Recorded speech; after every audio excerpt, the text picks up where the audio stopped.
Hi friends, അസ്സലാമു അലൈക്കും. Welcome back to my channel. ഇന്ന് നമ്മൾ ഗീ റൈസിൻ്റെ റെസിപ്പി ആയിട്ടാണ് വന്നിട്ടുള്ളത്. അപ്പോൾ അതിന് വേണ്ടിയിട്ട് ഒരു പാത്രം അടുപ്പത്ത് വെച്ചിട്ടുണ്ട്. അപ്പോൾ നമ്മൾ 2 ഗ്ലാസ് അരിയാണ് ഉണ്ടാക്കുന്നത്. അപ്പോൾ അതിന് വേണ്ടി നമ്മളൊരു പാത്രം വെച്ചിട്ടുണ്ട്. അപ്പോൾ അത് ചൂടായപ്പോൾ അതിലേക്ക് ഓയിൽ ഒഴിച്ചു കൊടുത്തിട്ടുണ്ട്. ഓയിലോ വെളിച്ചെണ്ണോ ഏതാ നിങ്ങൾ ഉണ്ടാക്കുന്നത് വെച്ചാൽ അത് ഒഴിച്ചു കൊടുക്കുക. നെയ്യാണെങ്കിൽ കുറച്ചും കൂടി ടേസ്റ്റ് ഉണ്ടാവും. ഞാനിപ്പോൾ വെളിച്ചെണ്ണയാണ് ഒഴിച്ചു കൊടുക്കുന്നത്.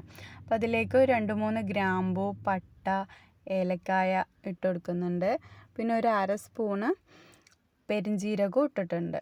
ഇനി ഒരു വലിയുള്ളി ചെറുതായിട്ട് അരിഞ്ഞിട്ട് അതും ചേർത്ത് കൊടുക്കുന്നുണ്ട്. ഇനിയെല്ലാം നമുക്ക് എണ്ണയിൽ നന്നായിട്ട് വഴറ്റിയെടുക്കാം. ഒന്ന് മൂത്ത് വന്നാൽ മതി, അല്ലാണ്ട് ബ്രൗൺ കളർ ആവുമൊന്നും വേണ്ട. ഒന്ന് വഴന്ന് കഴിഞ്ഞ് കഴിഞ്ഞാൽ നമുക്കതിലേക്ക് പൊടിയായി അരിഞ്ഞിട്ടുള്ള ക്യാരറ്റ് ചേർത്ത് കൊടുക്കാം. ക്യാരറ്റ് ചേർത്തിട്ട് നമുക്ക് എണ്ണയിൽ നന്നായിട്ട് വഴറ്റിയെടുക്കാം. ഇനി നമ്മളിപ്പോൾ 2 ഗ്ലാസ് അരിയാണ് ഉണ്ടാക്കുന്നത്. അപ്പോൾ അതിലേക്ക് 4 ഗ്ലാസ് വെള്ളമാണ് ചേർത്ത് കൊടുക്കുന്നത്. അപ്പോൾ 4 ഗ്ലാസ് വെള്ളം ഞാൻ അളന്ന് വെച്ചിട്ടുണ്ട്. അപ്പോൾ അത് ഒഴിച്ചു കൊടുക്കുന്നുണ്ട്.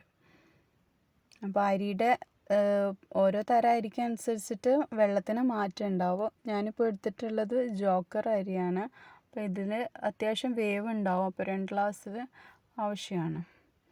ഇനി ഇതിലേക്ക് നമ്മൾ ഒരു 1/2 സ്പൂൺ ഉപ്പ് ചേർത്ത് കൊടുക്കുന്നുണ്ട്.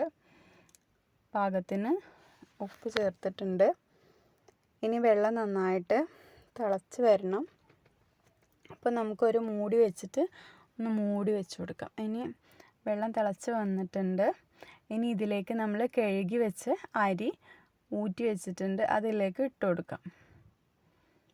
വെള്ളം നന്നായിട്ട് ഊറ്റിയതിന് ശേഷം അരി ഇട്ട് കൊടുത്തിട്ടുണ്ട്. ഇനി അരി ഈ വെള്ളത്തിലേക്ക് ചേർത്തതിന് ശേഷം നമുക്ക് ഇതൊന്ന് മിക്സ് ചെയ്ത് കൊടുക്കാം. ഉപ്പും എല്ലാ ഭാഗത്തും ആവുന്ന പോലെ മിക്സ് ചെയ്തതിന് ശേഷം, ഇല്ലെങ്കിൽ അരി എവിടെയും ഇവിടെയും കട്ട പിടിച്ചിരിക്കും. അപ്പോൾ നെയ്ച്ചോറ് നന്നായിട്ട് സോഫ്റ്റായി കിട്ടാൻ വേണ്ടിയിട്ടാണ്. ഇനി നമുക്കിത് അടച്ച് വെച്ചിട്ട് വേവിക്കണം.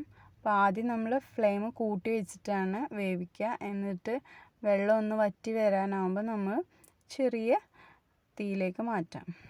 ഇപ്പോൾ നമ്മൾ ഹൈ ഫ്ലെയിമിലാണ് വെക്കുന്നത്. അത്യാവശ്യം ഒന്ന് കുക്കായി വന്നിട്ടുണ്ട്.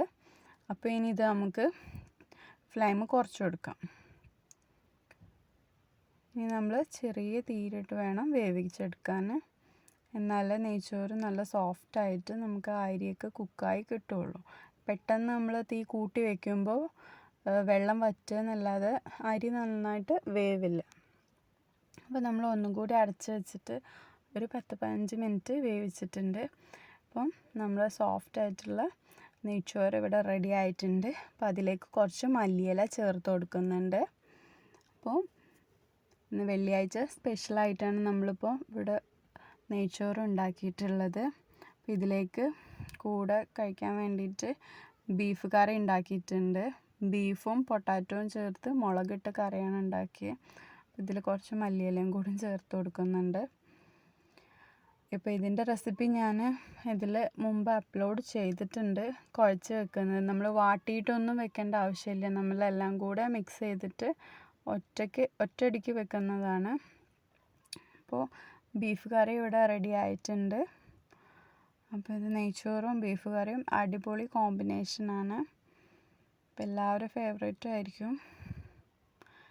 ഇനി നമുക്ക് ബീഫ് നന്നായിട്ടൊന്ന് മിക്സ് ചെയ്ത് കൊടുക്കുന്നുണ്ട്, മല്ലിയിലൊക്കെ എല്ലാ ഭാഗത്തും ആവുന്ന പോലെ. ഇനി ഇതിൻ്റെ കൂടെ കൂട്ടാൻ വേണ്ടിയിട്ട് മാങ്ങ ചമ്മന്തി ഉണ്ടാക്കുന്നുണ്ട്. അപ്പോൾ നമ്മുടെ മുറ്റത്ത് വീണ മാങ്ങയാണ്. അപ്പോൾ അതൊക്കെ പെറുക്കിയെടുത്തിട്ടുണ്ട്. കുറച്ച് കാന്താരി മുളകും തേങ്ങയും ചേർത്ത് നമുക്കൊരു ചമ്മന്തി ഉണ്ടാക്കാം. അപ്പോൾ അതിനൊരു മിക്സിയുടെ ജാർ എടുത്തിട്ടുണ്ട്. ഇതിലേക്ക് ആവശ്യത്തിന് തേങ്ങ ചേർത്ത് കൊടുക്കാം. ഒരു 1/2 മുറി തേങ്ങ ഇപ്പോൾ ഞാൻ എടുത്തിട്ടുണ്ട്. ഇതിലേക്ക് കാന്താരി മുളകാണ് ചേർത്ത് കൊടുക്കുന്നത്. അതാണ് കുറച്ചും കൂടി ടേസ്റ്റ് ഉണ്ടാവുക. ഇനി നമുക്ക് മാങ്ങ ചെറിയ പീസായിട്ടുള്ളത് മുറിച്ച് വെച്ചിട്ടുണ്ട്.